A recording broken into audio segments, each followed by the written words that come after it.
Lots to talk about this week. Yeah. GLP-1s are the AI of something. of humans. Yeah. I don't even, like, that whole discourse is so infuriating and just completely wrong. I just don't even know what we can say about it without just laughing at how stupid it is. It's like not even wrong. It's true. Like, I mean, as I was going to say, as the person here who really likes GLP-1s and AI, but Proctor is also here. Like, I looked at that entire thing and I'm just like, so wait, you mean it's really good at a lot of stuff and we don't understand it yet? Is that your point here? And they're like, no, the point is we're mad at billionaires. I'm like, fair, granted. But what's your next point? I like that it's eugenics. Oh, that's true. That's true. Somehow making people lose weight and want to fuck more is eugenics. So I think there's at least 3 different camps who all agree in some ways that GLP is like that. The GLP drugs are like AI, and they mean just totally radically different things by it. Like there's a camp that I am in, and I would say that Ed is in, who thinks, okay, these are significant scientific innovations that are going to have a profound effect on the way we live our lives going forward. We didn't used to have them for most of my life, and now we do, and that means a bunch of different things, but most of them are probably good. But more importantly, it means that those things are true for me, and like that's what I'm focusing on here. Right. Like, and for what it's worth, I think GLPs are much more straightforwardly good than AI. I'm less worried about a bunch of second order societal effects from GLP-1s than I am from AI. I'm less worried about things like labor impact disruptions. But it's not like these things... as you can see, this is how Proctor is like the Pope.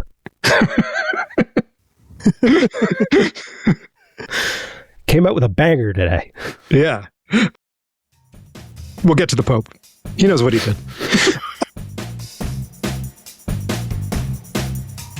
This is Normal Men, a podcast from 4 men who are clinging desperately to normalcy in an era when that's asking a bit too much. I'm George in Charlotte. In DC, I'm Proctor Malone. In outer Florida, I'm low-tax speedrun enjoyer. And I'm Ed in Boston. But, you've got another tribe that doesn't like AI at all for various reasons, some of which are good reasons, and also doesn't like GLP-1 drugs for various reasons, some of which I think are better reasons than other reasons. And you have a third tribe, which includes the guy who said that the tweet that we're all talking about, Anil Dash, who wrote that the GLP-1 drugs are the AI of pharmaceuticals, who I think has actually fairly textured opinions on both GLP-1 drugs and on AI, but he was talking to somebody who doesn't like either of those and immediately got quote tweeted by the entire Blue Sky website. Well, he also doubled down on it pretty significantly over the course of about 2 days. So it's not like, he may have textured opinions, but when pushed on this, he was like, no, yeah, that's my take. Like, Anil is a good dude, but like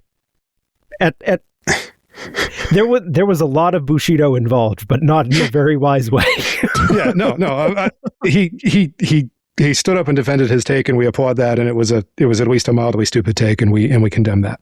So he posted with honor. We'll give him that. Yes, certainly posted through it. I think both AI and the GLP-1s thing is interesting because both are extreme abstractions, right? Transformer mathematics and the implications thereof are really hard to understand if you aren't pretty mathematically inclined. And the layers of AI's utility are pretty directly correlated to how abstract you're getting. There are some exceptions to that, but I think that's like a general rule of thumb. And you're creating this system that people just can't get their heads around, especially non-technical people. I think in aggregate, it remains to be seen whether the AI technology path will reach true escape velocity and become something like AGI, where nobody can get their head around it at all. And it's, a complete black box that basically looks like an intelligence or acts like an intelligence. We're definitely not there yet. Maybe we will be one day. I don't know. But I do think that sort of abstraction thing is also very, very prevalent in medicine and in how people try and rationalize stuff that's beyond their comprehension when they're talking about a completely different complex system, which is our human bodies, right? Like incredibly complex systems that people want to be able to boil down to one thing. Like, maybe trivially, are you skinny or are you fat? That's going to explain all your health issues, which of course it doesn't, right? Because again, very complex system. But, we have tools to deal with this abstraction. Right. Like double-blind studies are designed to deal with this abstraction of a very complex system getting hit with a wrench. And, right. But they don't call it Make America Medically Sound Again. Right. Exactly. And that's really what's going on here. It's like the one weird trickism, but applied in the negative. And like, no, I'm sorry, ivermectin is not going to solve all your health issues. And no, I'm sorry, GLP-1s are not a scam. Like, it's just those are both equally true statements. And I think the one thing that ties them is people not being able to get their heads around a very complex system and then defaulting to paranoia and skepticism about it instead of trying to use the tools that exist for understanding that complex system. And for a non-technical person, I get. For someone who's reasonably educated to the point where they can, at least peruse a study or two, you don't really have that excuse. I mean, in other words, the problem is Protestantism. As always. Yeah, as usual, when the United States has a problem, it's Protestantism's fault. Yeah. All Americans are Protestants, no exceptions. We're still not going to talk about the Pope. We will come back to him. And as Proctor said earlier, he definitely knows what he did. But this is just yet another teaser. I actually do not know what the Pope did, so I'm looking forward to this. It was magnificent. Yeah. It was actually a pretty good blog post. But anyway, Pope later. The pope.blogspot.com. I think that the ivermectin example is kind of instructive because it's sort of the same kind of thinking, but a few years later for something that gets introduced that feels like it's new and foundational and it could touch a whole bunch of different things, except that I think for most of us, ivermectin really came on our radar as a quack treatment for COVID, right? Like we've talked about this on this podcast before, that ivermectin actually is an amazing drug. Again, it won a Nobel Prize for medicine. Like it's not that it doesn't do anything. It's that it does a ridiculously good job of killing parasites, which are one of these complicated systems that, sometimes when you kill parasites, it does do things you weren't expecting. But the quackism during COVID was because people thought, well, we have this relatively recent drug that is really, really good at the spectrum of things. Let's see whether or not it maybe helps against this present health emergency. There was some very early evidence that maybe it might, and it turned out that no, it does not, but that didn't stop people. Anyway. And to be clear, asking that question in the first place, like, that's not what we're making fun of here, because that's just doing the scientific method, baby. Like, you throw those hypotheses out there, like, let a million freak flags fly, but then you got to test them. Right. And that's sort of where things sort of start to fall down. And GLP-1s are the exact opposite. Right? Everything we have thrown at GLP-1s in terms of testing outcomes has shown, as these drugs have gotten further down the development pathway, health and safety as well as efficacy, like they're as clean as any pharmaceutical product is going to get in the context of this very complex system that is the human body. I shouldn't say clean. They do what it says on the tin as well as any medicine that we have right now. What else they do? Good question. But like... We haven't hit a real whammy yet with them. There are a few very rare side effects that show up like immediately where people react very poorly to them. But as far as we know, there isn't anything where like they're long-term carcinogenic. There isn't anything where, it's a really bad idea for you to put this into your body and you should reconsider it. It may be that we're going to find contraindications at some point down the road. The fact that this is a weight loss drug has people running extra scared because the last few rounds of holy shit, we solved weight loss all turned out to have horrific side effects. Yeah. So fen-phen killed a lot of people, and then there was another drug shortly after that turned out to have not just a statistically observable increase in the suicide rate for people who were taking it, but like a holy shit, we got to get this off the market right now increase in the suicide rate for people who were taking it. You guys jumped to those, and I just think about the chips that caused anal leakage. I mean, those weren't great either, right? Like, wait, was that an actual drug or was that a Robin Williams bit? No, that was a Robin Williams bit. That was Olestra. That was Yeah, it wasn't a drug. It was like a food additive. Oh, right. It was that you couldn't digest the fat, so it just leaked out your butt. correct. Yes. Yes. Turns out you had to do something with the fat. Yeah. Robin Williams Live on Broadway did include that bit. And I know that because I watched that stand up more than just about any other piece of media when I was about 12 years old. Anyhow, go ahead, Proctor. R.I.P. Robin Williams. So there's reason to be skeptical of drugs that are treating this particular condition because the history on them is pretty horrible. But at this point, we're a decade plus in on usage of GLP-1s for diabetes.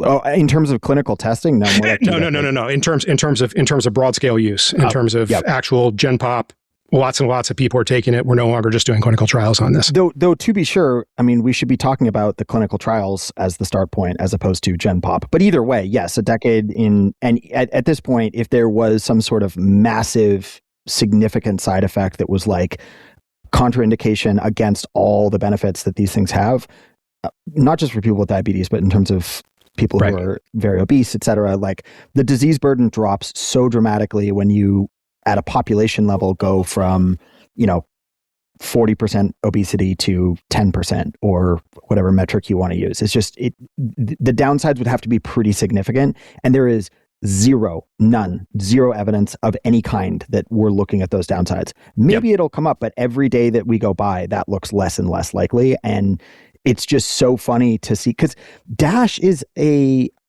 tech journalist, isn't he? He's a founder blogger type. Yeah. I mean, tech guy is fair. Yes. Right. Anybody adjacent to a quantitative field should have a basic understanding of that fact if they're going to talk about GLP-1s. And it really isn't that hard to do some very basic looking into it here. And so apparently like the first GLP-1 was literally like approved in 2005. Like not even trials, just straight up approved, exenatide. But liraglutide is 2010. So like the first one can literally drink if you still wanted to, right? Like it's kind of wild. My recollection is that we found some good reasons not to use exenatide. Yeah. So like it's not like it's impossible is still to hit. used for stuff. Yeah. Most of the other ones are I think liraglutide was a candidate for FDA approval for weight loss too. Like it got that far. Mm-hmm. But ultimately, semaglutide and TERS and soon hopefully Retta are going to be, what's in use there. I think Dash's point was narrower, that he sees this as being part of a constellation of things. At least Dash's original point. I haven't followed the full drift of his argument from under the dog pile. But who amongst us, right? But the original point of his argument was that these are things that are being pushed by a relatively small number of rich people in Northern California. And they like the other peptides a lot more than this one. They do, yes. And, I'm a big believer in better living through chemistry, but I think, like George, I feel like you got to mark that to what the studies say at some point, right? Like that, and I don't think big pharma and the beauty industry needs Silicon Valley VC's help for hawking controlled substances. certainly like you don't need a lot of help to sell this stuff that makes you skinny. People really want this stuff. I weighed myself this morning.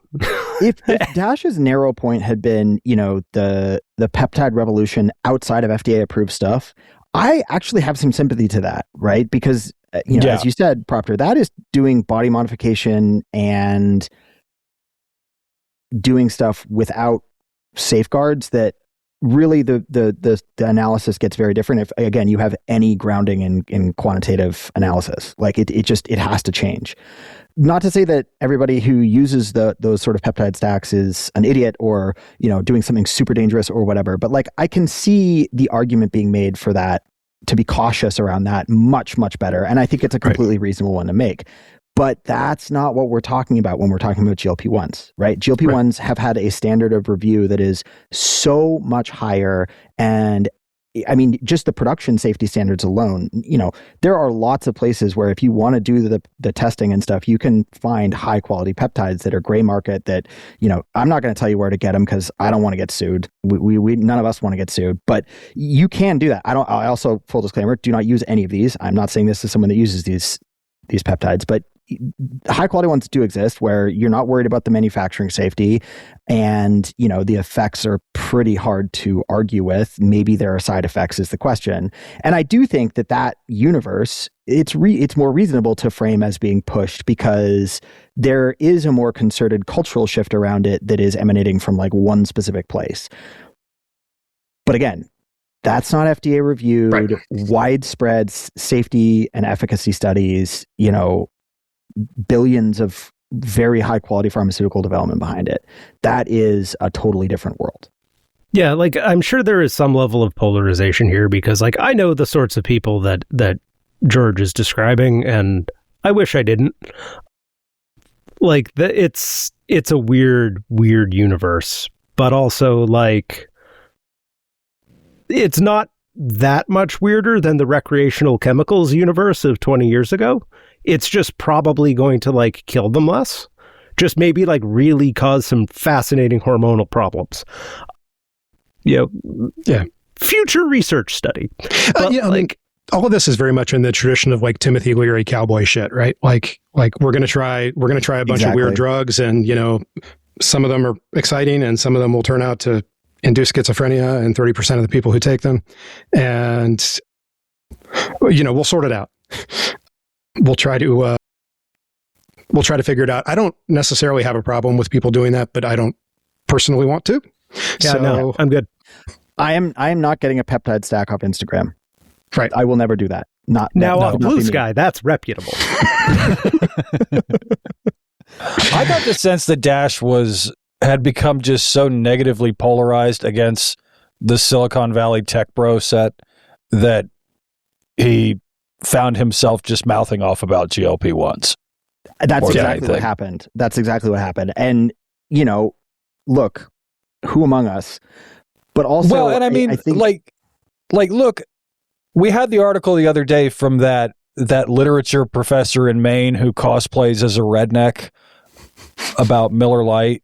That's Tyler Austin Harper for those trying to keep score at home. Wait, is he even? He's in Maine? Harper. Of course he's from Maine. You can't produce stuff like he does and have no ties to Maine. Like, I mean, fair, but like, I'm glad I disowned the place. Yeah, and like he wrote an article praising Miller Lite, and I like Miller Lite. I'm not going to give up Miller Lite just because this guy is an asshole and also happens to like it. Like, just because Elon Musk is on every drug under the sun doesn't mean that GLP-1s are bad. Right. Now, the original context of Dash's reply was he was talking to Professor Tracy Cottam, who was talking about how in a lot of medical interactions, you will get offered GLP-1s if you are someone who, for whatever reason, the medical personnel thinks you might benefit from GLP-1s. And there's the kernel of a point there too, that's about, sizeism or fatism or whatever you want to dress it up as. And yeah, I can see how that could really get to you after a while. The flip side of that is that, like, we've got pretty good evidence at this point showing that if you want to make a significant intervention in somebody's life and they're obese, one of the best things you can do for them is let them know about GLP-1 availability. And we're still early enough in the adoption process that, like, I mean, just from like my threads posting about my weight loss on Blue Sky, there are literally dozens of people that I've had conversations with who have been like, yes, this is what got me to try it. It's amazing. Yeah, same. I've lost so much weight. I feel great. He's your pusher, man. But like, we're still early enough in the adoption curve that people either don't know about it, haven't considered it for themselves, or particularly for the medical surface, don't know how they can pay for them. Yeah, insurance is a mess. Still. Yeah, there is no difference between saying, "Oh, lots of people in the medical industry that I interact with are offering this thing, therefore I should be suspicious of it," when you're referring to GLP-1s or vaccines. They are It is the exact same thing. And it's for the exact same reason too, by the way. Vaccines are the single thing that you can do, especially for babies and children, but like for the human race as a whole.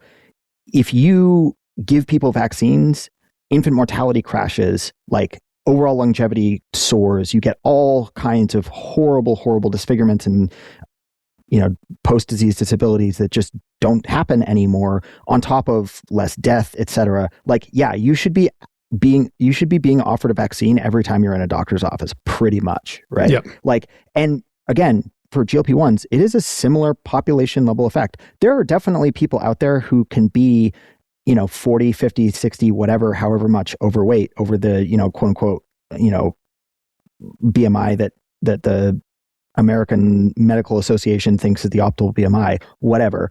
Like, yeah, there are definitely lots of people out there that can be that heavy, but on average, over the whole population, that is just not true. Like, you are not as healthy. I mean, I've seen it in my own data, right? Like, I wear a heart rate monitor every day, and my resting heart rate dropped about 10 beats per minute when I lost 60, 70 pounds. Mm-hmm. Like, it was unreal. You can see a straight line down on the chart. And, blood pressure, all my labs, same stuff, right? Like, it was just correlation of one. There will be people that's not true for. There are always people that are the exception to the rule. And like I said before, complex system, et cetera. But the average person who is carrying extra weight, especially a lot of extra weight, on average will be much healthier than if they weren't carrying that weight. Right. I think the vaccine point is well taken, because both of these are sort of systems of drugs that attempt to interact with complicated human systems that sometimes could be improved. The point of vaccines is to get your immune system prepped for pathogens before it faces them. It's pre-arming your immune system. The point of GLP drugs is to try to mediate whatever communication is happening between your gut and your brain in a way that, at least for some people, is dysfunctional. And that's where a lot of the exciting sort of secondary effects of GLP-1s are that's the direction that we're looking in for those, that maybe these things have an effect on addiction mechanisms, on alcoholism. Yeah. That there's a variety of brain diseases that maybe there's an effect on, still too soon to know, dementia, that we think that this system could work better, and we think we figured out a way to poke it. The other thing I will say is you need to remember, when you go into a doctor's office, the doctor's job is to keep you healthy through some sort of objective assessment of that health, right? Whether it's your blood pressure, whether it's your pulse, whether it, however, some objective criteria, right? Keeping you alive, right? If they know there's an intervention that can make that much easier to do, both for them and for you, they're going to offer it. I don't think anyone should be forced to take GLP-1s. I don't think anyone should be penalized for opting into carrying more weight than, what is maybe optimally healthy or whatever. I think it's totally fine if people don't want to engage in GLP-1s or don't want to lose weight or whatever. It's their body. It's not mine, right? But you need to understand that then when you interact with a system that is trying to keep you alive, it's going to remind you, hey, there's a way that this can be easier for all of us. Like, you want to try that? It's not a conspiracy. It's not a plot. It's just them doing their job. Right. And, all the power to you if you are fat and happy about it. Like, seriously, that no skin off my nose. But please then don't complain about the doctor saying hey, if you want to try this, we could get some better outcomes. And perspective. People would feel better if they had done more marketing on this. Like, if they had run an ad of a woman in a bathtub in a field for some reason with some Enya playing over it, people would feel much more comfortable. They haven't put in the marketing legwork. It's kind of funny how that you see marketing, at least around here, but it's all from the fly-by-nights, right? Like, it's the startups and stuff. I don't think I have seen any marketing whatsoever for this stuff from the actual patent holders, from Eli Lilly, because they don't have to. That's kind of an amazing thing today, relative to how every drug under the sun is ask your doctor if Fartbocker is right for you. This entire thing is it's self-made because it works. Yeah. Yeah, the doctor's heard about it by now. That's not an issue at this point. To go back to George's point a minute ago, when you go see your doctor, they're going to tell you to quit smoking. As an ex-smoker, that's the thing that they're going to do. That doesn't mean you have to quit smoking, but they are going to tell you. That's part of their obligation. Yeah. So. Though it is kind of funny, George is like, oh, look at all these great metrics. I lost 40 pounds and my heart rate didn't change because you know what one of the side effects of some GLP-1s is? Slightly elevated heart rate. Everything else, heart rate, pretty much steady. Yeah, well. Can't have them all. True. I have kind of a long-term bet with myself that eventually we're going to find out that GLP-1s are actually reductive of eating disorders because they're hitting the same pathway. And it would be maybe we're not that lucky, we'll see, but it would be pretty awesome if it turns out that the stuff that's getting into the pro-anorexia community because they want to use it to stop themselves from eating to get ever skinnier in a pathological way turns out to actually also treat the root cause if it helps you let go of that. Any even like anecdotal evidence of that? I would be curious if anyone's come across something like, for instance, somebody who says like, oh, like, I want to lose more weight. I'm, and then insert unhealthy level of weight loss already. And I tried a GLP-1 and, my weight actually went up. Like, has anyone seen something like that? I think you have trouble getting that through the ethical review board to give GLP-1s to be clear. I did not mean an actually peer-reviewed scientific study of this. I'm just wondering, like, anecdotally, not. So, my wild ass theory on this is that it's kind of the dog that didn't bark. Like, we're not seeing a big uptick in people literally starving themselves to death, which I kind of would have expected if there isn't some kind of compensating effect, because it's very easy on these drugs to not eat. To a point, but then suddenly you're like, oh, wait a minute, I'm going to go eat a house. It's true. It does catch up to you eventually. Yeah, and like it's loud and clear about that. In my experience, at least, like I will sometimes forget to eat for the entire day, and then like, wait a minute, and then now is the time for 1,400 calories in a sitting, and like, unlike if you're eating too much food normally, my experience is that it's like, oh, now you're going to feel real bad. But like, if you haven't eaten all day, it's like, nah, go right ahead. It's fine. We're not going to stop you. Yeah. But like, you, it's not turning it off. It's making it so you can pay attention to other things. It's turning it down. It's a volume control. Mm-hmm. All right, should we go from GLP-1s to... I had something for this. Il Chicago Papa? Sure. So, Proctor, did you have something there we can cut? No, I didn't. I was just gonna list possible topics of conversation. But I think the Pope's is a good call. So the Vatican, in cooperation with Anthropic, that's a phrase we might want to get used to hearing, has released an encyclical on AI.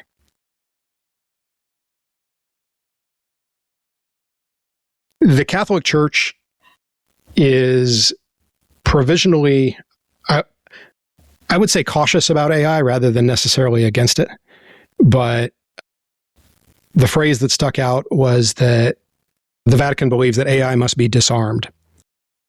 I don't know to what extent that's a translation artifact, but it struck me as a weird choice of words, that this is something that is not necessarily an armed technology, right? Like. Oh, I disagree with that. They all treat this like it's a gun. Like every one of the inference providers, and like, because like they're all chasing AGI, right? Like their entire thing is we have to get AGI before the next guy. They think it needs to be disarmed, and I think that's true for most of the frontier providers, from my understanding. They just don't want to do it because they're afraid everybody else is not going to. And AGI is artificial general intelligence, and Thank you, I don't know that we've talked a whole lot about it, but maybe we should dissect the concept a little bit, because it's become kind of a retreating definition. Yeah. So I think that for purposes of how the Catholic Church at least is talking about it, AGI is artificial intelligence that is equivalent to human. Equivalent to human what? Well, for the Catholic Church, it's their concern is figuring out whether or not it's equivalent to a human soul. Yeah. That's the thing. They're pretty sure it's not. Pretty tough to get squishier than that, in my opinion. Yeah, Right. like you'll often hear three different terms, and who actually uses them and who like plays ball with them is definitely up to the speaker. But there's artificial narrow intelligence, artificial general intelligence, and artificial super intelligence. Like narrow intelligence, you can kind of define that in terms of like a lot of like expert systems, as well as like highly like a chess robot, right? Like a chess robot is better at chess than a human being. It just is. If you ask it to write code, I'm not expecting much. But like, yeah, the race, I don't think, to be honest, is really AGI. They use the term because that's less scary to normal people. They all talk about ASI, right? Like they all talk about superintelligence. Like Meta called their stuff like the Superintelligence Institute or something. I think there's a decent argument, and it has been put forth by such luminaries as friend of the show Theophyte and me, that we have artificial general intelligence. It's just not that impressive, because these things, if you can chew up information in a way these things can get, they can generally figure it out, which is weird. And like, we need to talk about that more. But ultimately, like, I did appreciate and agree with that, like the stance that our Chicago Pope is going for is very much that like thinking isn't the same thing as being a human being and having the same concomitant like both rights but also responsibilities, because that's pretty much where I come down, right? Like I don't care if these things are thinking, they're not alive, and like I feel like that's a good part of like the tech related bits of where that started, because it also then just went into much more important things, right? Like asking whether or not Claude is alive is not a meaningful conversation to me. But like, what should we be doing about it is a very meaningful conversation. And I think they were very thoughtful about that. I think this document's also just incredibly insightful in terms of how Pope Bob thinks about the world. Yeah. And to illustrate that, I'm just going to read a few subheads, and you tell me whether you think this came from the Vatican or, I don't know, like a good version of Dissent magazine or something like that. Wow. The equal dignity of all human beings, the supreme value of human rights, the principle of the common good, the principle of solidarity, the principle of social justice, truth as a common good, communication and the collective imagination, an educational alliance for the digital age, the problem of unemployment, an economy that values dignity, a shared responsibility, the normalization of war. This is negative, not superlative, of course. Force without limits, a supposed political realism. We can all do our part. Building peace through justice, adopting the perspective of victims, reviving dialogue, the necessity of diplomacy and multilateralism. Now, of course, there's also a bunch of very Catholic stuff in here too. So from that same list of subheads, but just different: praying and hoping, the word became flesh. What was another good example? A church journeying through human history. I mean, so this is a very Catholic document. We're not, like this is clearly from the Catholic Church, but the values that it puts forward, whether it's about AI or about other stuff, because it's talking about other stuff as well as AI. It's using AI as a foil for a lot of other messages. This is a really big change in like my mental model of how the Vatican works, because Pope Bob is not messing around with the liberation theology. He is on board. I think that particularly some of the issues about social justice and work, social justice and labor, are what have a lot of people worried right now about AI. And, you know, they might be right to be worried. We'll find out. I think it's still a little bit too early to call on. Hold on. Low Tax, did you just take a sip of Faygo? Yes, I did. Oh, dear God. Faygo Red Pop. How is the Faygo Red Pop? It is good. It is not as good as the Fanta Strawberry. I But can't it's believe we have solid. a juggalo on this podcast. No, so that's actually the origin of it. We're up here in North Georgia with our friends, and my friend is always trying to get me to go with him to the gathering of the Juggalos in Indiana or Michigan, wherever the hell it is. And so the first time we came up here, we noticed that Ingalls carried Faygo.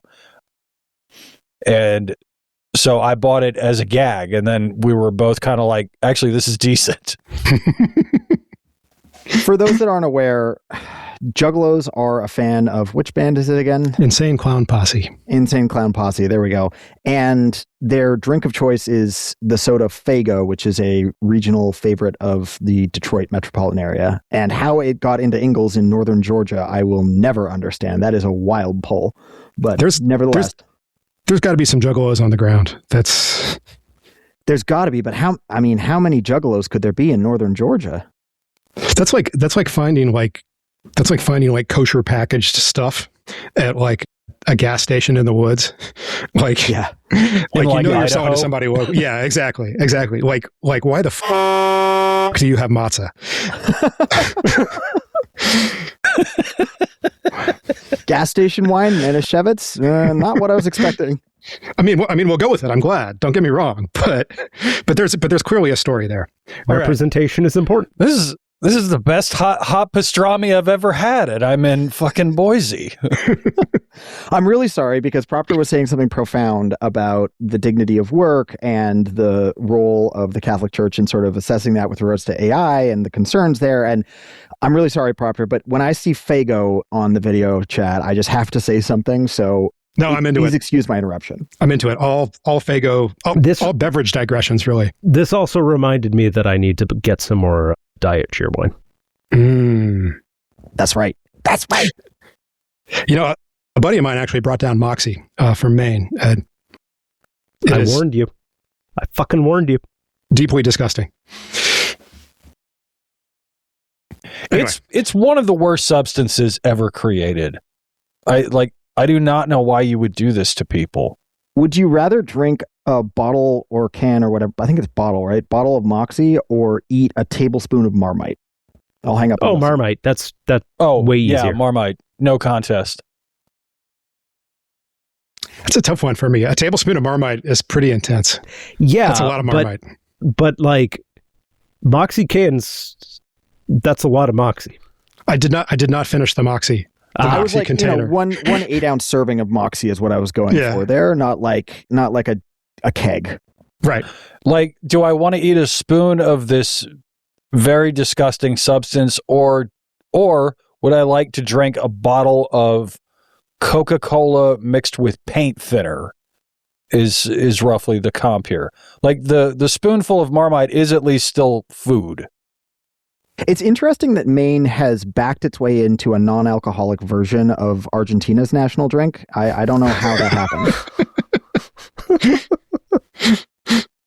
Fernet by itself is actually, I don't really ever drink Amaro or Fernet anymore. Fernet's technically an Amaro, I think, because I just don't drink enough to justify spending my one drink a day on that. But I will say, like, if you've had a big, heavy day of anything really, like eating, drinking, whatever, you know, like going to an NFL game with like a tailgate and then food in the stands and lots of beer, whatever, boy, a little snip of Fernet will really set you right. I am a fan of it in that context. Mixed with Coke, less so. So A lot to be said for the digestifs.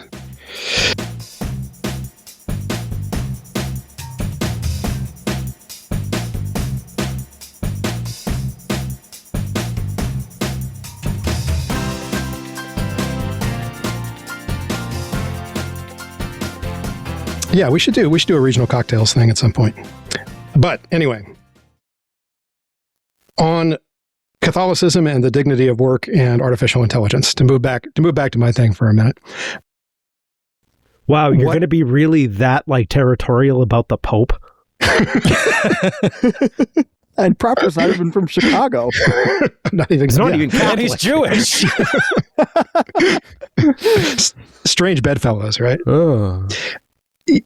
I think that this gets at what the central anxiety of a lot of people about AI is, which is that this is something that, in some sense, substitutes for humanity.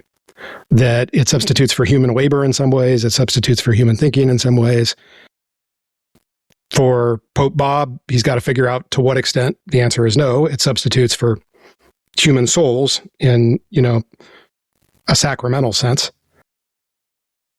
And despite lots of people rooting for one direction or another, I think it's still just too early to call on this. I don't think, we've seen some firings that are AI related, but we haven't really seen a big move in overall employment levels as a result of this. I don't know if you have seen anything that is actually AI related at scale. Right. There is no evidence in the macroeconomic data that AI is substantially reducing demand for labor generally. There's just none. I mean, you can find in any labor market like ours that is sort of finely balanced, you can find people who are doing well or people who are doing poorly, and you can try and bolt a narrative onto that.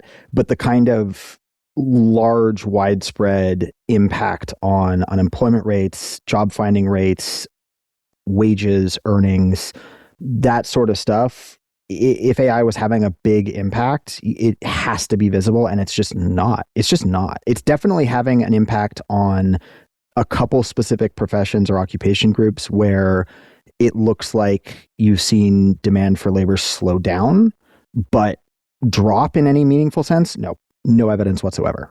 None. Yeah, there was a fairly sizable drop back in 22, 23 in the tech jobs, but it's been at that one's a complicated. decreased.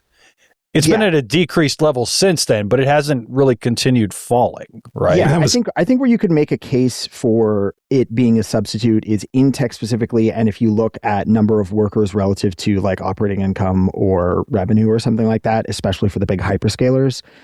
I think if you actually look at what those numbers are being generated by, where those operating income growth numbers are coming from, the story starts to break down because it's not just substituting out cost. It's not reducing cost structure. It's actual top line revenue growth that you wouldn't expect to necessarily need a bunch of headcount increase. So, for instance, like if there's a lot of demand for AWS, then you wouldn't necessarily expect increasing your AWS capacity a whole bunch to generate a massive increase in headcount. Some, but not like massively.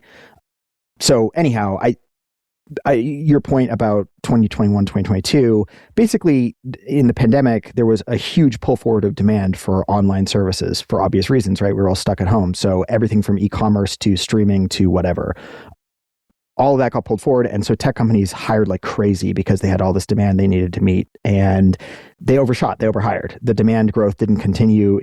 It stopped and actually reversed, and we shifted more back towards physical as the economy opened back up. And so tech basically went on a hiring strike that's lasted several years. And now, if anything, incrementally, it looks like tech's doing more hiring than they were a year ago, or absolutely gearing up hiring at the moment. 100%. So, and like a lot of that is, it's in this weird place because like, why does everyone think that everything sucks? It's because they listen to journalists who are downwardly mobile.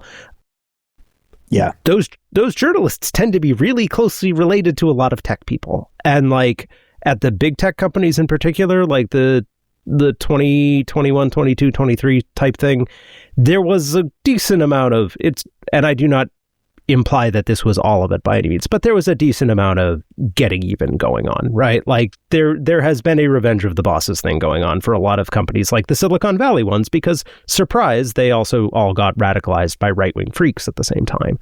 That's another dynamic, just to bolt on some macroeconomics to that. Ed is exactly right about that. That huge hiring boom for Wait, tech. can you say that again a little louder? No. That huge hiring boom for tech was coincident with labor markets having relatively weak supply. We shut down immigration during the pandemic in large part.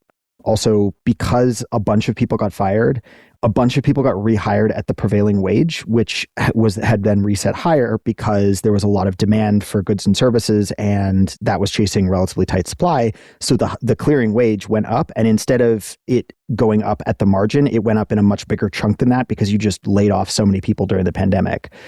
Add into that the fact that a lot of people had cash reserves from pandemic transfer programs, or because interest rates were very low and so they could access home equity, et cetera. There just wasn't a ton of reason to jump 2 feet into the labor market and find any job you could. And that was the crowning achievement of Biden's macroeconomic policy, right? Like, he engineered the tightest labor market we had seen in the United States since, certainly in my lifetime, and probably back to the 1960s, I would say, maybe earlier than that. And that was like a massive win because it reset the earnings trajectories for a huge chunk of the population. But it also created a situation where temporarily there was a ton of labor bargaining power. Like, you could ask for things from your boss and get them, whether it's wages, benefits, working conditions, whatever it was, that you couldn't 3 years before or 3 years after, because since then supply and demand have reequilibrated in the labor market and are basically balanced now. And so, you don't have that huge negotiating leverage over your boss where you could say, I can walk out tomorrow and go work at 8 different places for more money, like, give me more money. And yeah, the what would we say, grand bourgeois, not the petit bourgeois, but the grand bourgeois of the tech industry did not like that situation one bit. And I think you're exactly right, Ed, that a lot of the post-2022 weak hiring and just general poor labor market conditions for tech are a direct outgrowth of the bosses being like, don't like that one bit, because they're capitalists. It's, read collect. And right now the vibes are very much shifting, right? Like, I have been hearing a lot more very interesting things lately, right? Like, in terms of like, hey, do you want to drop? And a lot of it just comes down to like, there is more demand, but like the skill sets are also changing, right? Like, one of the things that we are going to continue hearing bad vibes out of the tech sector for a while, because there are a lot of people in the tech sector that, one, don't like AI, whether they are correct to or not, table it, they don't. Not liking it is very closely correlated with being bad at it, which is bad when you need a job now. Like, this stuff is rapidly becoming table stakes. And there is definitely some of the, like, you must have 7 years of experience in this 3-year-old technology going on right now. So like, there's definitely some people who are getting hit unfairly. But like, a lot of people are complaining about how hard it is to get work, and there are some skill issues involved. And I think you're going to also see that become multiplied out across organizations like offshore, right? Like, you're going to see some offshore organizations get very, very good at this, and you're going to see most of them not, because most of them weren't good at the old things either. I need to post it on Blue Sky, but I made a chart of the market capitalization of Indian outsourcing firms, and especially IT outsourcing, and oh, buddy, like, it's bad. They've gotten creamed, like, really, really badly. One of the really funny things is that I'm going entirely off of vibes, and I have not talked to George about this. So like, the numbers are apparently aligning with the vibes in a lot of these cases. But like, we're going to keep hearing that like there's tons of destruction and there's tons of, but like, if you know ball, it's getting better than it has been in years. Well, and that's the whole macroeconomic thesis behind AI not actually hurting demand for labor that much. It just changes what kind of labor is demanded. And for lots of kinds of labor, there is no change in demand. I mean, right now, if you know how to install an HVAC system in an industrial facility, you are living the best life you're ever going to live. I mean, like, your skills are highly in demand. And if you're willing to go wherever you need to do that work, like, you're getting paid. And that's probably going to be true for the next decade, right? The physical trades are very old, like, demographically, people in the trades, whether it's HVAC, plumbing, carpentry, and this is before we even talk about the impact of immigration over the past couple of years. None of that is going to be supplanted by AI in any foreseeable timeline. It's just not. Nope. The robot stuff is mostly smoke. Like, they're getting very good at doing stuff, but like, people are cheap. especially stuff that is not iterated thousands and thousands and thousands of times, right? Mhm. Like, if you've ever done any home improvement work on your house and you are using a YouTube video as a guide, you know exactly what I'm talking about, right? Like, it's not the same as in the video, damn it. Like, why do I have this wire here? That wire shouldn't be there. Where's that coming from? Every single time there's something like that. And it's always fixable and solvable, but you just need a ton of experience. And there aren't going to be enough reps for those kinds of robots to actually deploy for a very, very long time, to the point that I don't even think it's worth discussing. You know why that wire is there? Because the guy who owned the house before you was fucking with it too, and screwed it up and didn't put it back together right. That's right.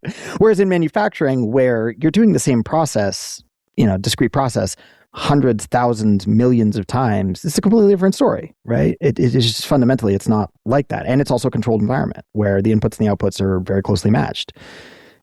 Physical trades, not so much. So anyhow, but on the knowledge work side, like, yeah, if you know how to use these systems and can use them to be a force multiplier instead of a crutch, like, you're really in demand right now, for sure. And, this kind of goes to a couple different theories of sort of theories of how wages work, right? So in labor economics, one of the things that we talk about is the great decoupling, where marginal worker productivity has moved away from worker wage. One of the theories of how firms hire is that, if you can make more money by bringing on one more worker, if hiring one more worker costs you less than that worker would produce for you, and you can monetize out of that production, then you should hire the worker, because you'll make more money if you hire the worker. That's an oversimplification. There's some time factor stuff there, but just at a very superficial level from the firm side, that's the decision they're making. Would we make more money if we hire this guy or not? There's a theory of wages that is called the efficiency wage theory, which is, you can think of it as kind of, you get what you pay for, where you should pay workers, where you do pay workers a wage commensurate with what you expect them to produce. And this is thought of particularly strongly at kind of the low end of the wage distribution. To answer the question, why don't you just try to pay everybody minimum wage? And the answer is basically that on the labor side, there's enough sorting that if you're paying everybody minimum wage, what happens is all your good workers leave, and you're left with rotating procession of workers who can't secure more than the minimum wage from other people. So you should pay above that to secure higher quality of work and higher continuity of work.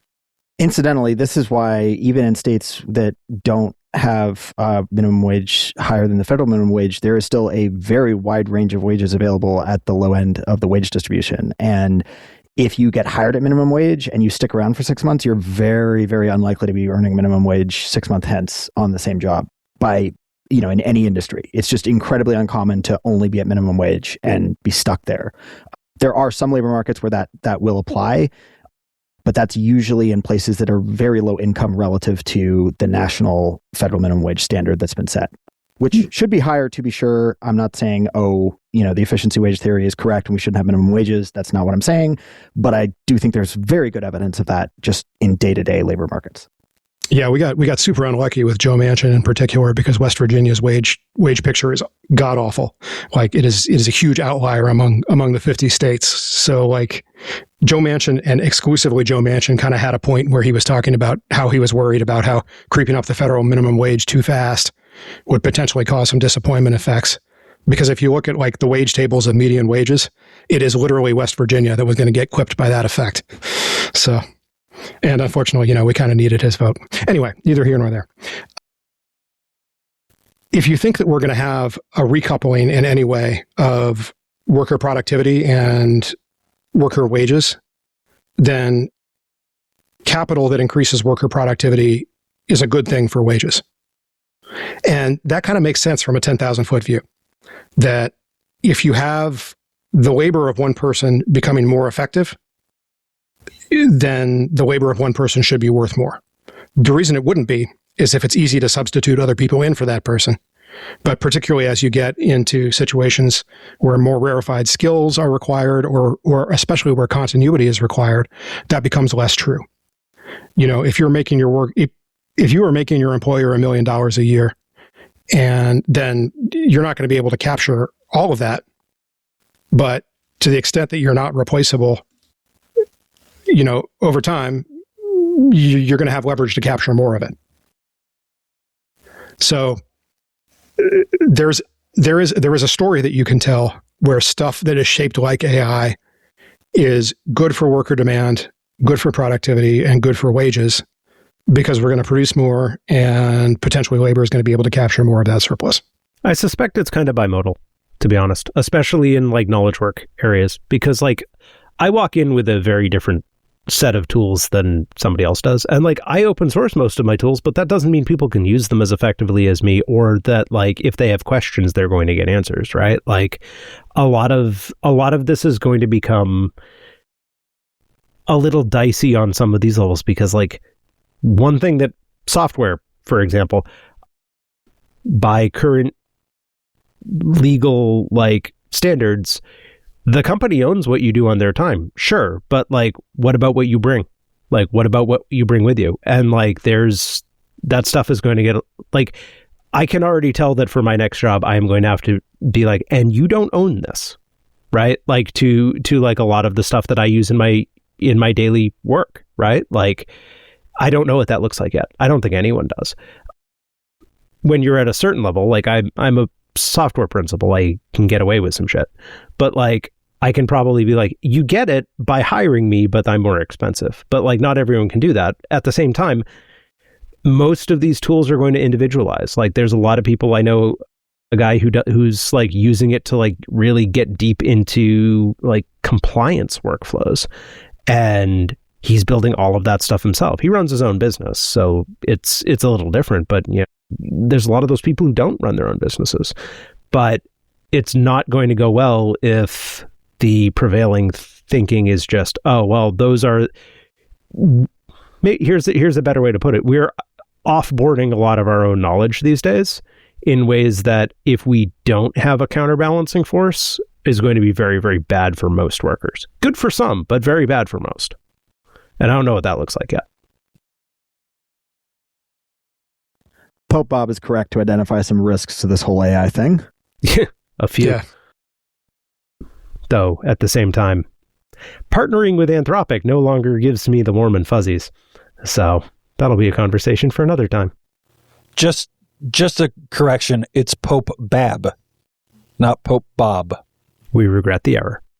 The guy who likes the White Sox and wears the white Nikes under his gown, that guy. We all know who we're talking about here. Right. Wait, which Nikes were they? Did anyone get a clear... Because they were either Air Force Ones or Dunks. I can't remember which. They weren't Air Maxes. I mean, I like Air Force Ones. I wear them every day. But Pope Bob really needs to be wearing the Air Monarchs. Hold on, I need to look this up. They were not your old man Air Force Ones, Ed. Is there not a render unto Caesar issue with the Monarchs? Is there? I mean, you have to wear Air Monarchs when you're that kind of guy, capital G. Also, they come in gold and white. Are we all looking up what kind of Nikes? Nope. I am, and they were obscure. Nike franchised lows. Oh, wow. Yeah, that's a real head sneaker. That is not... How do I describe this? That's like tricking out a PT Cruiser.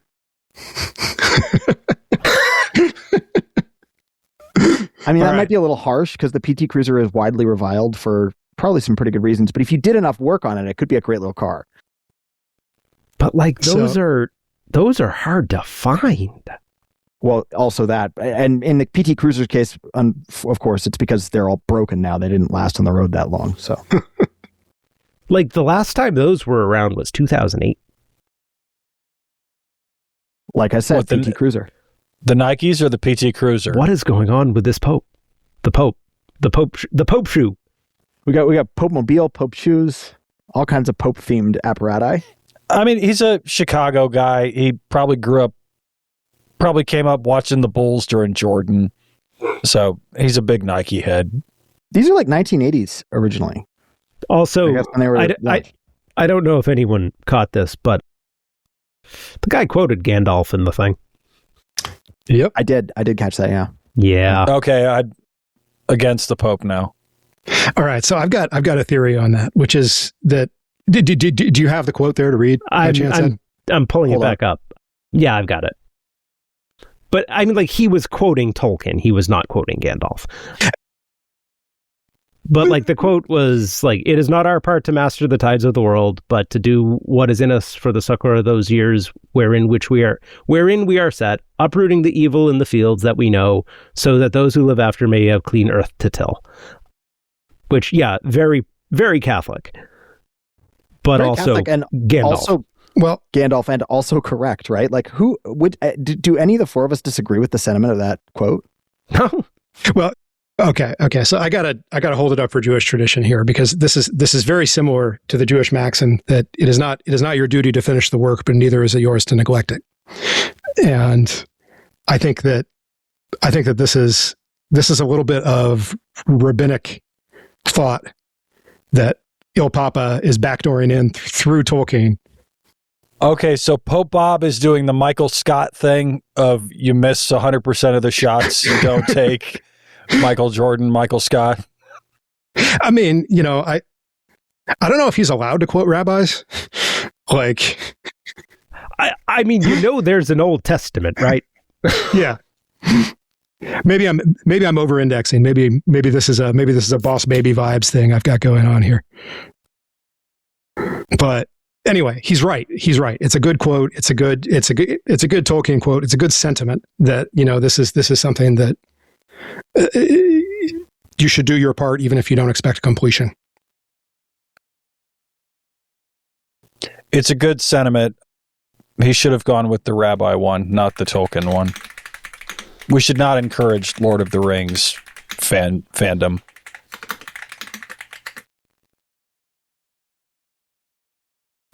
I was trying to come up with a bit where I did like elves and Jews, and there's just no way to do that without being accidentally anti-Semitic. So Nope. we can cut this aside. But I wanted y'all to know I was trying. I put the work in.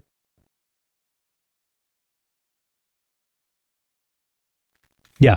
No, that's why I was going to do the bit, because I knew the Jews dwarves thing. But Jews elves is also a little bit shaky. It's not as bad, but I just didn't want to go down that road. So tricky. We're gonna do that. Yeah. All right. Anyway, what else do we have? What else do we have on the list for this week? Iran again? What's going on with Iran? Still fucked. Do we? Yeah, it's Hormuz closed. Deal 95% negotiated, except for the little thing about the nuclear program and opening up Hormuz, and also the massive backlash from the entire Republican Party about the deal that he negotiated last week. I don't know. Inventories are still dropping, so we'll get there eventually, even though crude's traded down to $90 over the weekend. So, yeah, fun. Don't look down. Apparently, Israel's going to attack Hezbollah again. So I guess that ceasefire's off. Did they get bored? Yeah. It's not totally clear to me they ever stopped. Yeah. But, yeah. There's just nothing insightful to say, really, right? Like, it's going to continue until the rubber hits the road, and the rubber hits the road. By far, the most likely outcome is oil prices going nuts, and they're not going to do that until we're literally out of inventories, and inventories continue to draw. China's a big part of it. China's kind of bailing Trump out by digging deep into strategic inventories. Like, they've cut refinery runs by about 20%. Like, they've had a bigger drop in refinery runs than they did during COVID, which, for context, oil prices at one point during COVID traded negative, right? So this is kind of a big deal. The effect is if their refineries aren't running as much, they're not importing as much crude. So their crude imports have dropped about 20% in 2 months. And 20% sounds like a lot less than 100%, but it's still a massive number. And the reason that they're able to do that is because they have these huge strategic inventories of fuels, as well as crude. And they're dropping refinery runs, basically not importing liquid products, not importing anywhere near as much crude as they used to and pumping out of their strategic inventories, which is what everyone's trying to do with crude as well. And so that effect is large enough that when you combine it with the two alternative pipeline routes through Saudi Arabia to Yanbu and then the UAE bypass to get to the east coast of, the western edge of the Arabian Gulf, that's been enough to make it through. I mean, U.S. inventories are seeing huge draws. We're exporting a ton of liquid fuels, and we're also drawing down commercial inventories really rapidly, but still not at danger levels. So we continue, and that process can continue until it stops, and then everything goes nuts. And then Trump caves. But I mean, maybe he'll cave before then. I just don't think the incentives are big enough for him to do that and listen to the Ted Cruz mean tweets in the background and follow through with actually caving to Iran until there's like something forcing him to do that. I don't think that we're there yet. So my prediction is the deal gets called off by Wednesday latest. If you had to hang a number on how long we have, what do you think? We're talking about a month, 2 months? Less than a month, I think, before we start to see really big. I mean, there's some unknown variables. Like if China really wanted to just dump their strategic inventories indefinitely, we could last a lot longer. It's not clear to me they're going to do that. The various shops have various estimates of this. It ranges pretty considerably. I think the best estimate I've seen is we have something like, you need something like 5.5 to 6 billion barrels in the global petroleum system to keep things turning over. And we've gone from 8 to high 7s at this point. So maybe that can draw another month or two, but I think it's likely we start having issues idiosyncratically before then, and that's enough. Idiosyncratic issues are enough to drive spot significantly higher. So I think 3 weeks. But so if and when the shit hits the fan on this, what it looks like is spot goes nut. Is spot goes nuts first, then futures, or the other way around? Probably spot has to go first because the futures are incorporating a risk premium related to Trump caving, essentially, right? Right. Because they're deferred slightly. So they are arbitrageable with spot, but loose, like not one for one.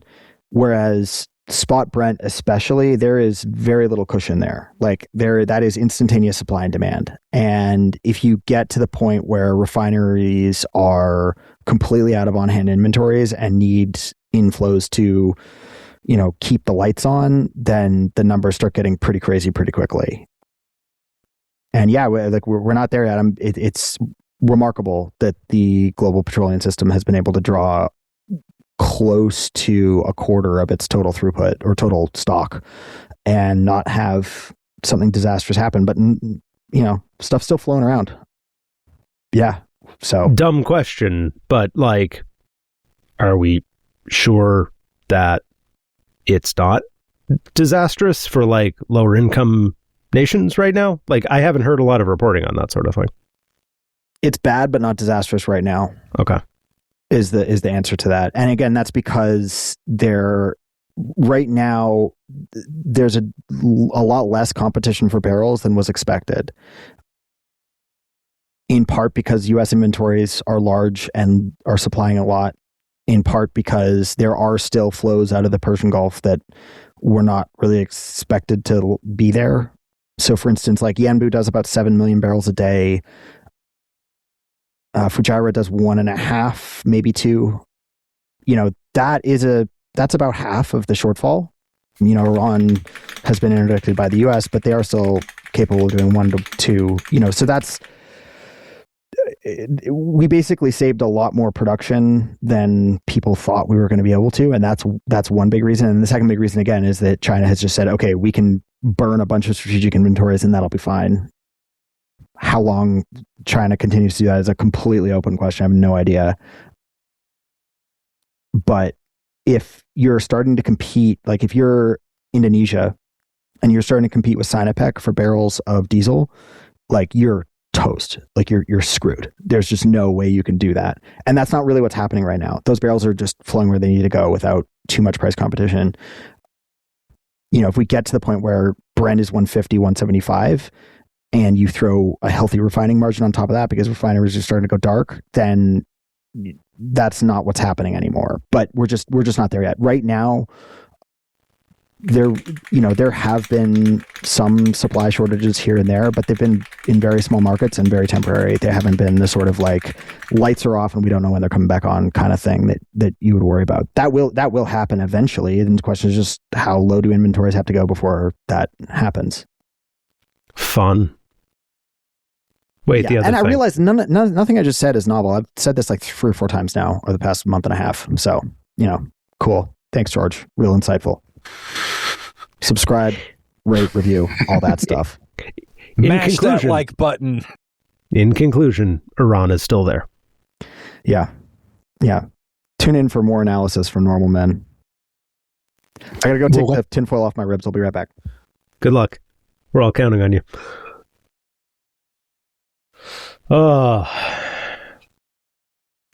Quick rib dance break. We talked about AI. We talked about the Pope. Iran's still there. Colbert? We want to talk about? I don't have all that much to say about Colbert. I'm just, I just thought it was really good. Yeah. I didn't watch it. You should go check it out. It's fun. Jack White shows up as his music director. Who? Jack White. Don't worry, he doesn't play anything. Not. You're fine. No, he doesn't play anything. You're fine. Okay, I'll watch it up until Paul McCartney. Have we talked about Jack White's upholstery career? What? Jack White? No, we're not talking. We're not talking about Jack White. He was an upholsterer, and he still operates an upholstering shop. Like you can get Jack White upholstered furniture that he upholsters. Is he actually working it, or does he have people for that now? No, I think he's actually working it. Like this is like a hobby and commissions thing for him.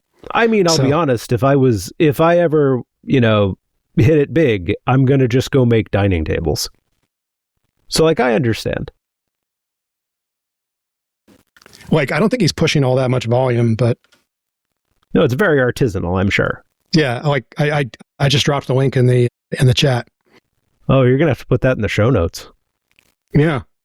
Well, I mean, if we wind up keeping any of this, sure. Oh, we're keeping this. We're vamping here. Anyway, it's good looking stuff. If I was in the market for furniture and upholstery, apprentice in 1991. Yeah. Yeah.